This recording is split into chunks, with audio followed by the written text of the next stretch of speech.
Jenna era uma ex-psíquica que acreditava estar se comunicando com os mortos, até que percebeu que, na verdade, estava sendo oprimida por demônios.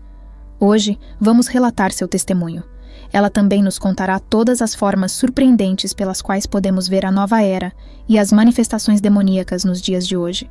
Alguns dos pontos que ela aborda, especialmente no final, podem ser considerados polêmicos, mas é por isso que é tão vital discuti-los. Oi, meu nome é Jenna e eu sou uma ex-médium psíquica, salva pela incrível graça de Jesus Cristo há quase 11 anos. Agora, acredite ou não, estou totalmente dedicada ao ministério em tempo integral. Digo isso porque tecnologia não é meu forte, mas o Senhor fez disso meu campo missionário, algo incrível em 2020.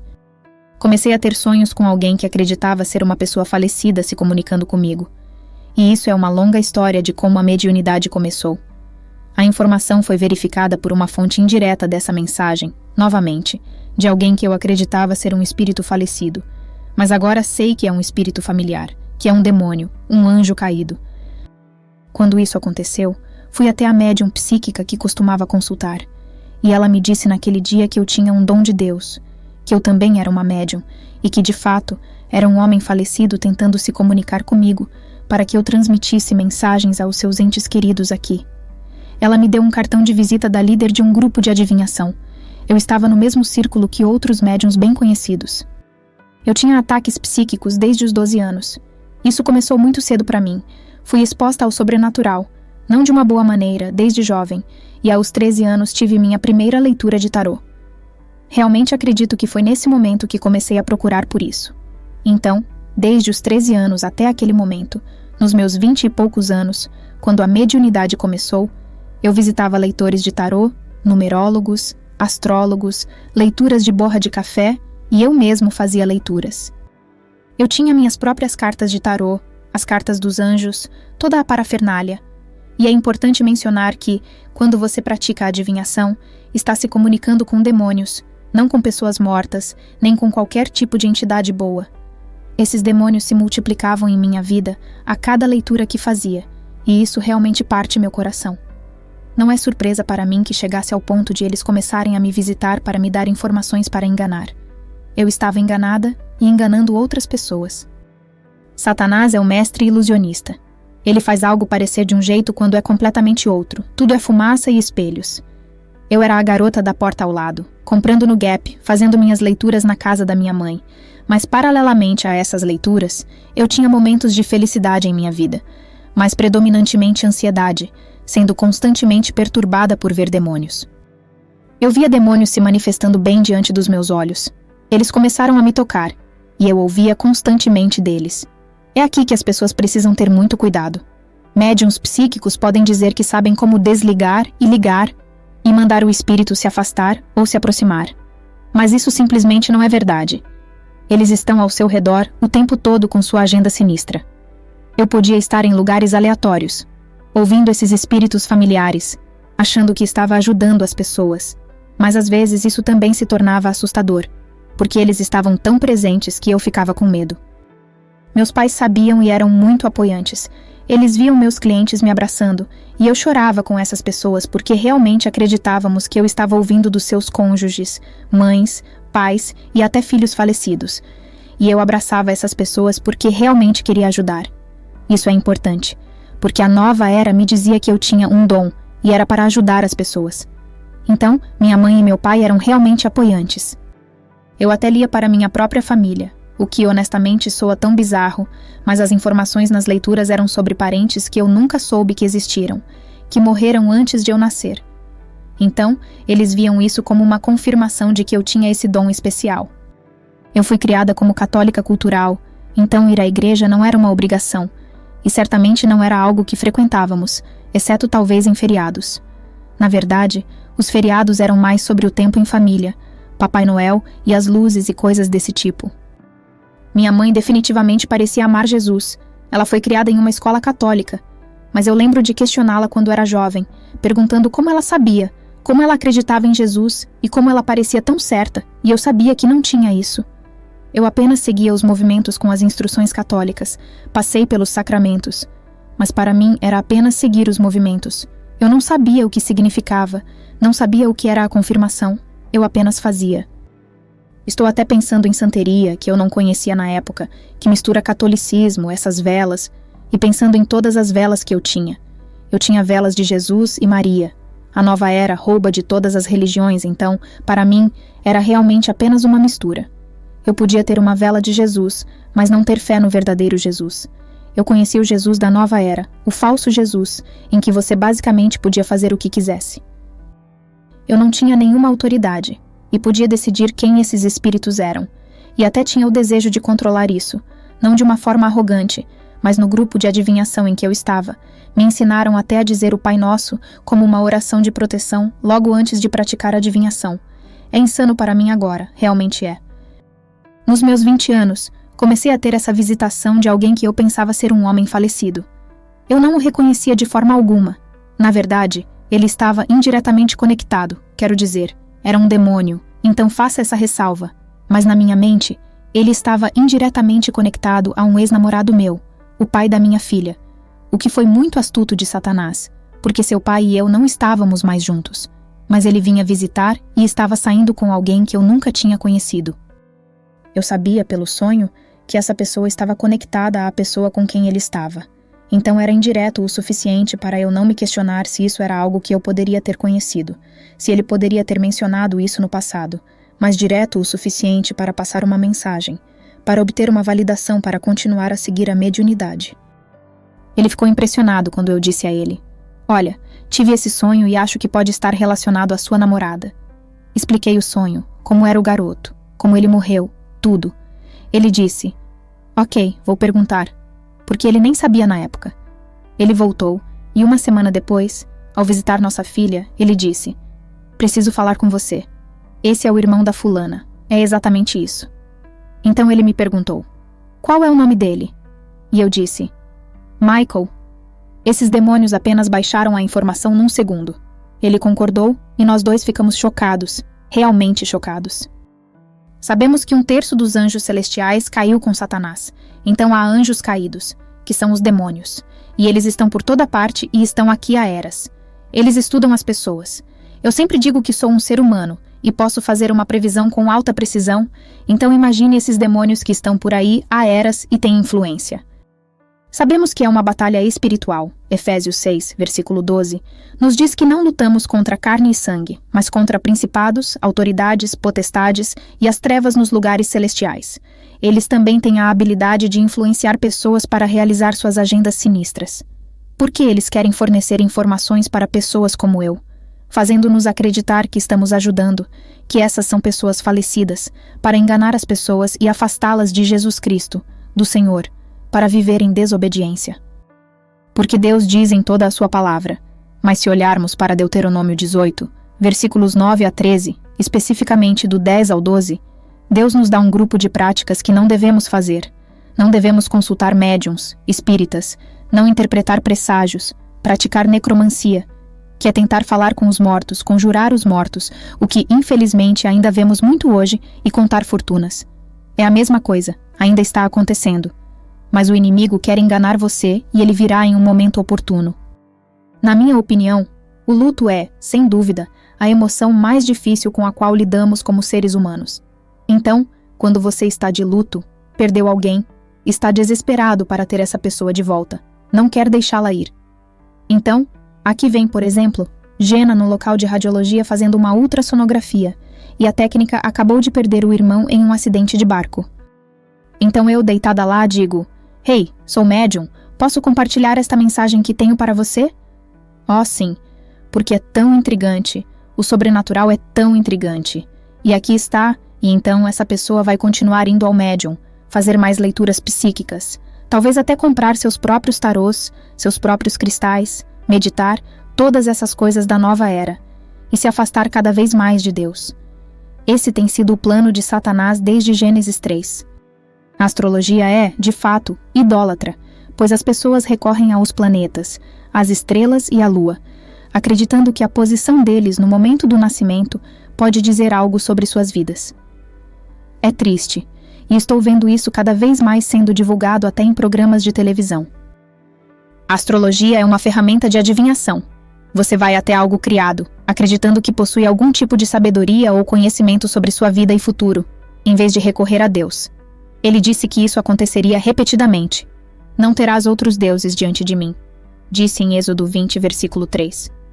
E em Romanos 1, vemos que as pessoas estão suprimindo a verdade por mentiras, trocando a verdade de Deus pela criação, adorando a criação. Numerologia é muito parecida. É pegar números e tentar extrair informações ocultas sobre sua vida, sua personalidade. Por exemplo, estar em um ano número 3 para um adepto da nova era pode significar instabilidade, mas para outro pode ter um significado completamente diferente, porque no final das contas, é tudo subjetivo. Não é a palavra de Deus, não é verdade, não é divino. Ele nos adverte a não fazer essas coisas. E sim, as borras de café, delicioso café turco para beber, e depois que você bebe o café, eles movem a xícara de maneira muito ritualística, movendo a xícara ao redor e qualquer imagem ou símbolo que as borras de café façam. Eu lembro da bola de cristal mágica quando eu era pequena, e também das pulseiras de poder que usávamos, onde diferentes cores indicavam diferentes tipos de poderes que você supostamente receberia, até mesmo um anel de humor, que é uma forma de leitura. Mas estou pensando em coisas que talvez não consideremos adivinhação hoje, que não são, mas parecem imitar o que as pessoas buscam através de médiums. Estou falando sobre diferentes testes de personalidade, diferentes tipos de óleos essenciais. Não estou dizendo que os próprios óleos são ruins, mas há certas empresas que te oferecem, por exemplo, uma mistura de perdão, ou uma mistura que supostamente deveria dar não apenas energia física, mas também energia espiritual e coisas do tipo. Existe esse desejo das pessoas de serem conhecidas, não apenas de forma geral, mas de uma forma especial, como diga-me as coisas profundas particulares sobre mim que mais ninguém saberia. As pessoas realmente querem, ou pensam que querem, o poder de saber como o universo funciona, seu lugar nele. Elas pensam que podem liberar e manifestar esse poder em suas próprias vidas com a lei da atração, e até mesmo falando coisas em existência. Vemos isso em certas denominações do chamado cristianismo, como o nomeie e reivindique. Quero dizer, há muitas maneiras diferentes que isso aparece, até mesmo fora de uma leitura de tarô padrão. É um desejo de controlar seus resultados, sua realidade e até a realidade de outras pessoas, manifestando, falando sobre a lei da atração. Eu falo muito sobre a lei da atração. Você pensa que o universo, novamente indo para algo criado, pode ajudá-lo a alcançar os desejos do seu coração. Quando foi que você achou que seu coração deveria tomar uma decisão por sua vida? Nós tendemos a ir para lá, temos esses ditados populares que falamos há um momento, como seguir seu coração. Temos esses ditados mundanos enganosos que pensamos que devemos estar no controle e podemos nos fazer felizes, é tudo sobre ser feliz e seguir nosso coração, mas nossos corações são enganosos. O Senhor diz que ninguém pode conhecê-los. Eles são doentes e perversos. Nossos corações estão cheios de pecado e do desejo de fazer aquilo que não deveríamos estar fazendo. Mas manifestar é você ter esses desejos do coração, e então colocar sua fé e confiança na energia do universo. Infelizmente, estamos vendo isso entrar na igreja de uma maneira muito grande. Há muitos cristãos que fazem painéis de visão e voltam a Habacuque 2, versículos 2 e 3, alegando que isso é uma razão para escrever a visão na tábua. Um painel de visão é uma ferramenta de auxílio na manifestação. Eu fiz isso, criei minha lista de manifestação, e então fiz meu painel. Eu até ensinei isso, na verdade. No painel, que era de cartolina, colocava as imagens que estavam alinhadas, e então você pode colocar imagens, pode escrever palavras lá sobre as coisas que você quer, o emprego perfeito, você coloca onde vai ser, em que rua, bem específico. E você coloca todas essas coisas nesse painel, e todo dia você vai olhar para esse painel e vai acreditar que já aconteceu, mesmo que ainda não tenha acontecido, está acontecendo, vai acontecer, e você tem que permanecer muito positivo sobre isso. Então, o que acontece se algo, digamos, negativo, acontecer na sua vida? Tudo é apagado porque você está dependendo de si mesmo, dependendo desse cartaz, dependendo do universo, e nunca dependendo de Deus, porque é irrealista acreditar que você pode ser positivo o tempo todo. E, obviamente, isso é diferente de apenas dizer: eu tenho esses objetivos e estou entregando-os. Seja feita a vontade de Deus. Isso é algo que eu quero, mas não a minha vontade. Seja feita a vontade de Deus. Isso é uma coisa, mas eu ouvi cristãos dizerem coisas como: eu já tenho a cura pela qual estou orando. Eu já tenho o sucesso pelo qual estou orando. Eu só tenho que reivindicar isso na fé em Cristo. Já é meu. Eles consideram isso algo garantido pela morte e ressurreição de Jesus, que basicamente os efeitos da maldição deveriam ter desaparecido, e através da fé, podemos ativar o que quer que seja que nos liberte dessa maldição. Então, se tem câncer, podem dizer: eu reivindico minha cura que já tenho.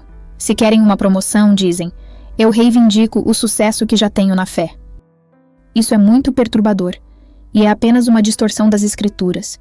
Eles voltam a Isaías e dizem: por suas feridas fomos curados. Ok, fomos curados. Isso é uma distorção dessa Escritura para dizer por que Jesus morreu na cruz por nós. Então não deveríamos mais ter o câncer. Estamos destinados a ser curados em Cristo. Ele nunca diz isso, com câncer ou sem câncer. Deus pode nos usar e quer nos usar. É conveniente esquecer que também estamos em corpos caídos.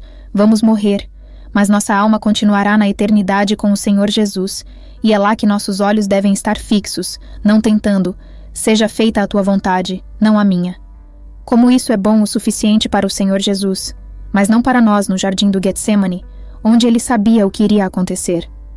Você quer falar sobre angústia, sofrimento e dor, e ele fez isso voluntariamente por nós. Eu oro para que as pessoas conheçam essa Escritura, especialmente porque ele disse: Senhor, se este cálice pode passar por mim, mas seja feita a tua vontade, Pai. Jesus às vezes nem tinha um lugar para repousar a cabeça, então de onde você me diz que estamos destinados a ser ricos, a ter tudo, sabe? Isso é o evangelho da prosperidade, não é o verdadeiro evangelho. E se você não conhece o verdadeiro evangelho, então você realmente não pode ser salvo. As pessoas precisam saber que somos pecadores e que Jesus Cristo, sozinho, é 100% homem e 100% Deus, e ele foi o único que pôde expiar nossos pecados porque ele não cometeu nenhum. Todos nós nascemos em pecado e, portanto, não há nada que possamos fazer por conta própria para estar no céu com o Senhor Jesus. Mas se colocarmos nossa fé e confiança nele, e não nas estrelas, nem no universo, nem em nomeá-lo e reivindicá-lo, então a Bíblia diz que seremos salvos quando confessarmos com nossa boca e acreditarmos em nosso coração que ele morreu por nós, que foi sepultado e ressuscitado ao terceiro dia. Aleluia, isso é tudo o que precisamos. Mas você olha para a carne, esse desejo por mais, a busca por experiências sobrenaturais mais a Bíblia, isso é um problema com a suficiência das Escrituras. As pessoas não estão acreditando na suficiência das Escrituras. Elas querem mais. Os crentes até querem mais. Eles querem a visão, querem uma aparição sobrenatural, querem ver milagres ao redor do mundo, querem todas essas coisas, querem ver alguém manifestar línguas. Você sabe, não precisamos de nada além das Escrituras. Elas são suficientes para nós. E Deus pode escolher realizar milagres, pode escolher curar. Ele pode fazer muitas coisas milagrosas que a mente racional não pode entender. Mas dizer que, para você acreditar ou ter fé, ou para Deus provar que é poderoso, algo específico tem que acontecer, isso significa que você não acha que o próprio Evangelho é milagroso, que isso não é suficiente. Quero dizer, o que você articulou tão perfeitamente, o Evangelho, Deus feito carne, isso é o milagre, é o âncora da nossa fé. Deus pode optar por realizar mais milagres como Ele quiser, mas isso não pode ser de onde derivam nossas expectativas ou nossa fé. Falando um pouco de como eu conheci o Evangelho, temos que voltar aos meus 20 anos. Eu estava fazendo leituras psíquicas. Há uma diferença entre um psíquico e um médium psíquico. Psíquicos não necessariamente afirmam estar se comunicando com pessoas falecidas para transmitir mensagens aos seus entes queridos. Eles fazem mais previsões do futuro. Eu chamaria isso de adivinhação. Quando me tornei médium, isso era específico para leituras de mediunidade, para pessoas que perderam alguém em sua vida e queriam se conectar com elas. Esse foi o deslocamento para mim. Eu ainda incluía informações psíquicas, previsões futuras, e assim por diante, e então comecei a ensinar, liderar meu próprio grupo de adivinhação, e eu absolutamente amava isso. É uma parte incrível do meu testemunho, olhando para o que Deus fez, porque nunca posso voltar e dizer que era uma psíquica que queria experimentar uma nova visão de mundo. Não era uma psíquica que queria experimentar o cristianismo ou verificar outras coisas, não. Eu estava perfeitamente contente fazendo o que estava fazendo até os 36 anos. Mas no final do meu 36º ano, cheguei a um momento de quase destruição e gritei pelo nome de Jesus Cristo. O que foi tão chocante para mim quanto ainda é hoje dizer isso. Porque por que eu não chamei meu guia espiritual ou uma pessoa falecida? Eu gritei pelo nome de Jesus Cristo. Explico desta forma. A opressão demoníaca é uma coisa muito real. A possessão e opressão. Eu provavelmente estava muito perto de ser possuída. Pense na opressão desta forma. Imagine se você estiver debaixo d'água e alguém com o pé na sua cabeça tentando te manter lá embaixo, e eles estão ao seu redor. E esse foi o momento que eu cheguei. Foi um grito de socorro, mas não um que eu tenha contemplado ou com o qual lutei. Apenas gritei pelo nome de Jesus Cristo, e eu sei que foi Deus. Isso me deixou espiritualmente vulnerável, para ser honesta, porque eu ainda não tinha ouvido o evangelho que acabei de apresentar há alguns momentos. Eu não sabia que era uma pecadora que precisava ser salva. Não sabia que Jesus foi crucificado por mim, que ele morreu e foi sepultado. Eu não sabia de nada disso, apenas sabia que algo tinha acontecido e que era pacífico. Também sabia que no dia seguinte não queria mais ser uma médium e não fazia ideia do porquê. Não tinha ideia. Agora, claro, olhando para trás, vejo como Deus estava agindo. No entanto, o inimigo não queria perder seu controle sobre mim. Isso é muito claro para mim. Fui enganada novamente por livros de ensinamentos falsos que comecei a ler, que eram heréticos e me levavam novamente para longe de Cristo. Parei de fazer as leituras por um tempo, mas depois voltei a elas, porém mudei minha introdução. Eu sempre dava uma introdução antes das leituras para que o cliente soubesse que não deveria dizer nada, que eu faria toda a fala e ele apenas confirmaria se entendesse algo. Mas mudei isso para: escute, eu não sou Deus. Espera, de onde isso veio? Sim, toda a introdução mudou, e graças a Deus, Jesus não ia me deixar voltar muito por aquele caminho. Não muito depois de ter voltado às leituras, tive um jantar com uma amiga que conheci no grupo de adivinhação sobre o qual falei. Tínhamos nos tornado muito próximas, e não nos víamos há algum tempo. Mal sabia eu que ela havia se convertido desde a última vez que a vi. Ela veio jantar e começou a falar comigo sobre Jesus, e me convidou para a igreja que havia começado a frequentar. Eu disse não. Eu recusei o convite. Eu estava apenas desinteressada. Eu diria que fiz o que muitas pessoas dizem para mim. Bom para você, faça o que te faz feliz, o que te traz alegria, e deixei por isso mesmo. E um mês depois acordei num domingo com o mesmo impulso. Quero ir à igreja, quero ir àquela igreja hoje. Mas não sabia por quê. Assim como quando quis parar de fazer as leituras, mas não sabia por quê. Esse mesmo impulso, aquela voz pequena me guiando, me levou àquela igreja. E foi naquele dia que ouvi o evangelho, e cantando uma música com a congregação, fiquei tão emocionada. Eu estava acostumada apenas com a missa católica no passado. Sim, estava em Long Island, e não sei quantas igrejas sólidas existem lá, mas foi um pouco chocante para mim. Era chocante, todo o cenário. Por que as pessoas têm as mãos levantadas, cantando músicas, o que estão fazendo? E comecei a cantar com eles, e quando a letra dizia, Jesus me salvou, cantei, e lembrei daquele momento em que clamei por ele meses antes. Eu sabia que era ele. Eu sabia que ele era quem apareceu naquele dia e me libertou. Eu era uma prisioneira, e ele me libertou. E comecei a chorar naquela igreja. Lágrimas de alegria, lágrimas de liberdade. Quando saí da igreja, no caminho de 15 minutos até em casa, sem reflexão, cheguei em casa e pesquisei no Google o que a Bíblia diz sobre médiuns psíquicos.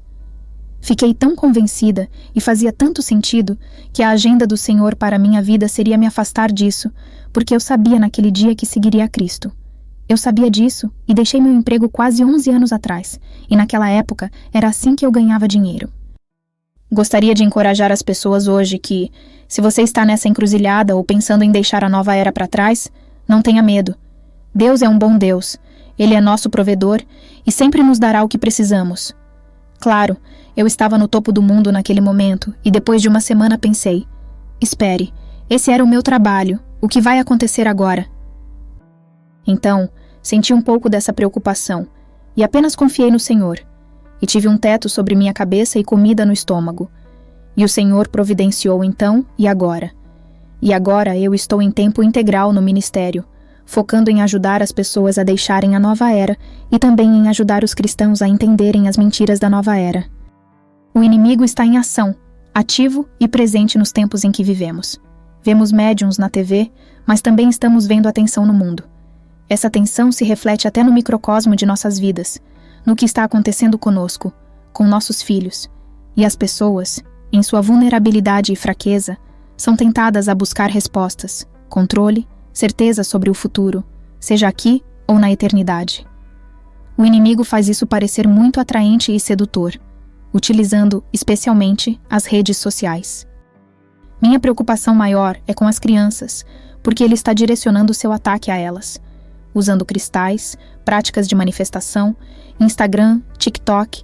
Agora você pode fazer uma leitura espiritual online, queima de sálvia, ou Witch Talk, uma tendência enorme sobre bruxaria no TikTok, meditação em escolas, até mesmo o smudging, queima de sálvia, está presente nas escolas. Tudo isso é visto como algo neutro, como uma maneira de ajudar as crianças a desenvolverem sua capacidade de aprendizado socioemocional ou a empatia. Essa é uma palavra que é bastante usada nesse contexto. Mas a diferença entre meditar de maneira bíblica e meditar no estilo da nova era é muito clara. Biblicamente, você medita sobre a verdade, sobre a palavra de Deus, refletindo no que as Escrituras dizem. Na meditação da nova era, porém, você está esvaziando sua mente, o que pode deixá-lo vulnerável a ataques demoníacos. É exatamente isso que acontece. Essas entidades são convidadas a entrar.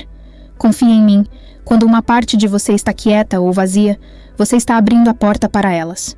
Eu costumava praticar isso antes das minhas leituras. Fazia parte do meu ritual para canalizar de forma mais eficaz. Quando pensamos na nova era, muitas pessoas a associam àquele estereótipo de mulheres progressistas, hippies, feministas e bruxas.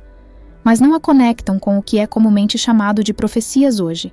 Contudo, vemos isso frequentemente, especialmente em tempos emocionais ou turbulentos.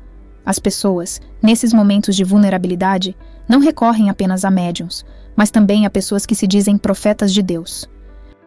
Mas o que tenho visto dessas profecias e profetas é que eles nunca estão 100% corretos. Às vezes, acertam uma profecia, mas erram completamente outra, ou então a profecia está parcialmente correta. Ainda assim, há pessoas que se dizem cristãs que aceitam tudo isso e acreditam cegamente, dizendo: sim, essa pessoa é um mensageiro de Deus.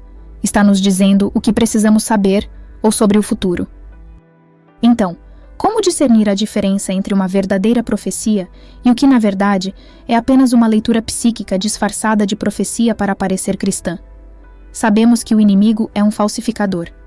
A comunicação psíquica já é uma falsificação da profecia, que é, na verdade, declarar a palavra de Deus. Se alguém afirma ser um profeta e erra qualquer parte de sua profecia, ou se outras profecias que essa pessoa faz estão incorretas, fica claro que essa pessoa é um falso profeta. Ela não está ouvindo a Deus. E Deus é extremamente claro sobre isso em sua palavra.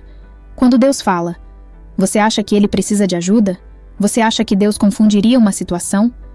Se ele vai falar com você, será de forma clara, autoritativa, verdadeira e 100% precisa, sempre se cumprindo. Somos instruídos a testar os espíritos em 1 João 4, versículo 1. O Senhor estabeleceu isso porque existem demônios que fornecem informações e precisamos testar tudo pela palavra de Deus. Isso nos traz de volta à questão: por que não estamos confiando apenas no Senhor? Por que estamos buscando esses profetas? Por que estamos procurando por essas informações extras? Isso acaba desviando as pessoas de nossa vitória em Cristo, de nosso conforto em Cristo, sabendo que conhecemos aquele que sabe todas as coisas. Sim, pode ser angustiante olhar para o que está acontecendo em nosso país, para a forma como o inimigo tem controle sobre tantas pessoas. Mas em Cristo, temos tudo de que precisamos. Temos o céu que nos aguarda, e o Senhor nos encoraja a manter nossos olhos nas coisas do alto e a lembrar que nossa cidadania não é aqui. Tudo isso vai passar, mas nossa cidadania está no céu. Este é apenas um ponto de passagem, uma escala. Nossa casa está no céu. Então, por que novamente não estamos confiando no Senhor? Não precisamos ir até o homem. Não estou dizendo que o Senhor não poderia levantar um profeta. Ele pode fazer o que quiser. Mas quando você começa a colocar sua fé, esperança e paz em pessoas que se autodenominam profetas e simplesmente aceita tudo o que dizem, você está entrando em um território muito perigoso de comunicação psíquica. E você pode ser cristão e ainda assim ser atacado ou oprimido pelo maligno. Sim, um cristão pode sofrer um ataque psíquico e então interpretar isso como se fosse uma profecia. Por que eu deveria querer ouvir você? sabendo que isso pode acontecer? Que o inimigo pode até enganar os eleitos. Satanás sempre utiliza um pouco de verdade. Quando você achava que estava encontrando aquele jovem através do sonho, e aquela pessoa, Michael, era real. Você sabia como ele tinha morrido e tudo mais. Algumas pessoas pensam, bem, se isso é verdade, deve ser um dom especial do Senhor ou de outro lugar. Mas sabemos que quando Satanás tentou Jesus no deserto, ele usou as Escrituras. Ele usou versículos da Bíblia para tentar Jesus. É a mesma tentação que ele usou com Eva e que utiliza conosco até hoje. Ele tentou Jesus com promessas de escape da dor, do sofrimento, de autoridade. Como se Satanás tivesse autoridade para dar autoridade a Jesus. Ele prometeu: você pode ter tudo e escapar de todos os problemas à sua frente. Basicamente, é isso que buscamos em leituras psíquicas: conforto, entendimento, um conhecimento sobrenatural. Mas as Escrituras nos dizem que temos um único mediador entre Deus e os homens, e esse é Jesus. E isso é lindo, porque lemos em João que Jesus era cheio de graça e verdade. Cheio de graça e verdade. Lemos em 1 João 4, versículo 8, que Deus é amor. Não é lindo? Quando você tem essa conexão fechada, Deus, Jesus, homem, você pode confiar que cada parte dessa conexão é totalmente verdadeira, totalmente amorosa, cheia de graça e de luz. Não é Satanás se disfarçando de anjo de luz. Isso me lembra aquela frase que ouvimos muito nos círculos da nova era. Amor e luz, amor e luz. Bem, isso não é apenas uma tentativa de ser como Deus, que é amor e luz? Quando ouvimos amor e luz nos círculos da nova era, isso remete à energia, ao positivo. Vou te enviar amor, vou te enviar luz. É apenas essa ideia de positividade, mas é um amor falso e uma luz falsa. O verdadeiro amor seria compartilhar o Evangelho com alguém, apontar as pessoas para Cristo, e não permitir ou apoiar seus pecados. O mundo está cheio de slogans enganosos do maligno, e amor e luz é exatamente isso, um slogan do diabo. Vou dizer uma coisa com todo o amor no meu coração para que as pessoas não sejam enganadas. Não, você não deve fazer yoga. Não faça yoga. Claro, você pode fazer o que quiser, mas eu encorajo você a ficar longe da yoga porque essas posturas são deliberadamente projetadas para adorar deidades hindus, falsos deuses. É idolatria, é horrível, é demoníaco. E você não pode simplesmente colocar música de louvor e transformá-lo em algo que não é. Não pode fazer isso. Como Dorene diz, seria como colocar um versículo bíblico em um tabuleiro Ouija. Não engana ninguém. As posturas continuam sendo o que são. Uma forma de adoração e honra às deidades hindus. Eu realmente encorajo as pessoas a ficarem longe disso. Não é apenas alongamento e respiração. Essa é a ilusão. O diabo precisa fazer com que pareça algo inocente para que você se envolva com isso, trazendo opressão demoníaca para a sua vida e levando você à desobediência a Deus. Mesmo que você não saiba, ainda está fazendo isso, e isso é espiritualmente perigoso. Eu me lembro dos livros que lia como adolescente. Meus pais não sabiam realmente. Acho que estavam felizes por eu estar lendo. E eu lia muito, mas lia livros como Crepúsculo, livros de bruxaria, livros sobre o sobrenatural. Não estou dizendo que toda fantasia e ficção são ruins. C.S. Lewis, por exemplo, tem suas próprias fantasias. Senhor dos Anéis tem sua própria fantasia. Mas me lembro de me sentir emocionalmente oprimida quando lia algo como Crepúsculo. Isso realmente me deixava deprimida. Lembro que, quando li o segundo livro de Crepúsculo assim que foi lançado, fiquei literalmente deprimida por dias. Claro, parte disso pode ser emocional ou hormonal, mas penso no poder que essas histórias sombrias, sobrenaturais e de bruxaria têm sobre adolescentes impressionáveis, especialmente meninas. Acho que isso pode criar uma brecha em suas vidas espirituais e, quem sabe, levá-las por um caminho que as aproxime de médiuns e coisas assim. Certamente, porém, isso inibe um relacionamento próximo com Cristo. Também penso na indústria da música. Sei que isso é algo super controverso. Bem, as pessoas querem saber sobre isso. É controverso apenas porque essas coisas são populares, e o que é popular precisa ser abordado. Estou feliz em falar sobre isso. Sou muito apaixonada por esse tópico. Claro, vemos isso não apenas com Taylor Swift, mas também com Beyoncé, Madonna, uma reincidente clássica, Lady Gaga. Taylor Swift se apresenta como uma garota inocente, quase cristã, mas anos depois, vemos a escuridão de forma audaciosa e evidente, quando as pessoas já são fãs devotas. Isso tudo é estrategicamente planejado, não é uma surpresa. Eu acredito que é uma estratégia do inimigo para atrair as pessoas, envolvê-las, e depois, quando elas já estão cultuando isso, literalmente um culto, cult, no sentido de segmento cego, ele introduz suas agendas. A música dela, como você mencionou, promove ideologias e conceitos da nova era de forma aberta. Ideias como karma e a teoria do fio invisível. A teoria do fio invisível sugere que há um fio invisível ligado ao seu dedo, polegar, mindinho, qualquer coisa, e outro está ligado ao dedo de alguém com quem você cruzou em algum momento da vida. Por causa disso, acredita-se que vocês têm uma conexão especial. Isso leva a outra crença da nova era. Isso deve ser sua alma gêmea ou sua chama gêmea. E não importa se você é casado, o importante é não deixar essa chance passar. A ideia é que esse fio invisível conecta vocês. Nos encontramos no supermercado há 7 anos e depois no posto de gasolina. E isso é usado para justificar o envolvimento emocional ou espiritual.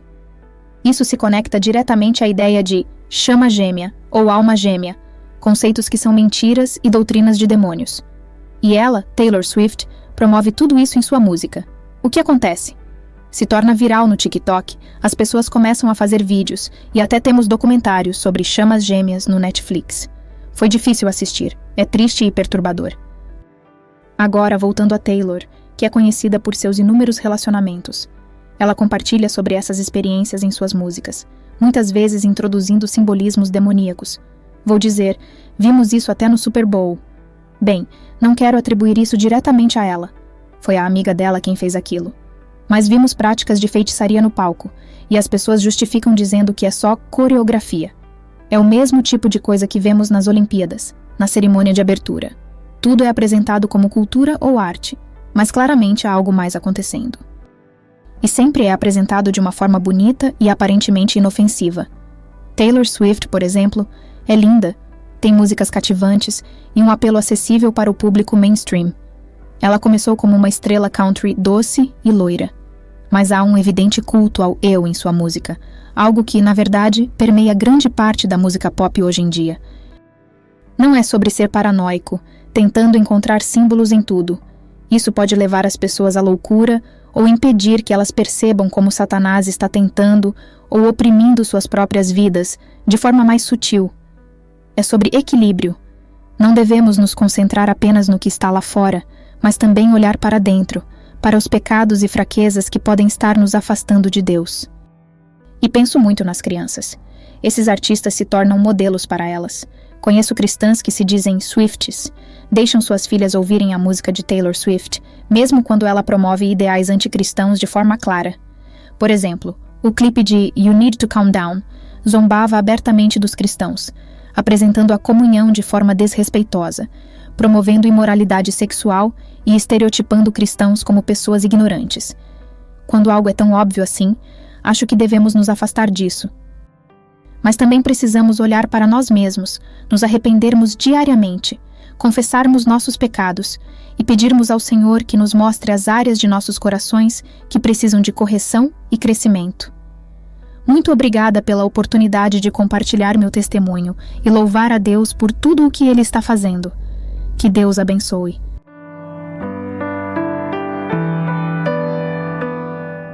Chegamos ao final desta incrível jornada com Jenna, cuja história nos confronta com a realidade das forças espirituais e a transformação radical que apenas Cristo pode operar em nossas vidas. Reflitamos sobre como podemos identificar e nos afastar das práticas enganosas que, mesmo disfarçadas de luz, têm origem nas trevas. E você, já teve alguma experiência que te fez questionar ou mudar a forma como percebe o espiritual? Compartilhe nos comentários. Sua história pode ajudar muitos a encontrar o caminho da verdade. Além disso, quais mudanças você está disposto a fazer em sua vida após ouvir esse testemunho? Está na hora de reavaliar suas crenças e práticas diárias à luz da Palavra de Deus? Vamos iniciar uma conversa sincera sobre renovação espiritual e libertação de enganos. Se você deseja continuar explorando, aprendendo e se transformando, não deixe de se inscrever no canal e ativar as notificações. Assim, você não perderá nenhum dos nossos conteúdos que podem ser o próximo passo na sua jornada de fé. Espero que este vídeo tenha tocado seu coração e instigado sua mente. Deixe seu like, inscreva-se e ative o sininho para mais conteúdos que iluminarão seu caminho com a verdade de Cristo.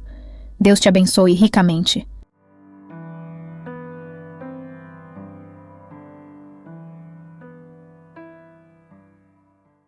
O céu estava cheio de raios, muito estranho, assustador, parecia uma coisa sobrenatural. Então olhei para o horizonte e vi uma mulher correndo em minha direção. Ela estava gritando e todos ao redor estavam em pânico, gritando aterrorizados. Eles estavam em estado de caos. E levaram os cristãos. Todos sumiram, foram para o céu. E naquele momento ela simplesmente virou e saiu correndo em pânico, gritando. Correndo o mais rápido que podia, como se estivesse totalmente desesperada. Tudo estava pegando fogo. Os carros, as casas, os prédios. Tudo estava em chamas. Era um caos além de qualquer coisa que você poderia imaginar. Eu podia sentir o cheiro de fumaça. E via as pessoas saqueando os carros e roubando de dentro dos prédios. Elas estavam destruindo tudo. Se você se sentiu tocado por este testemunho e quer assistir esta história e mais histórias como esta, não deixe de se inscrever em nosso canal. Aqui, compartilhamos experiências poderosas que podem transformar vidas e fortalecer a fé. Clique no botão de inscrição, ative o sininho para receber notificações e junte-se à nossa comunidade de fé e esperança.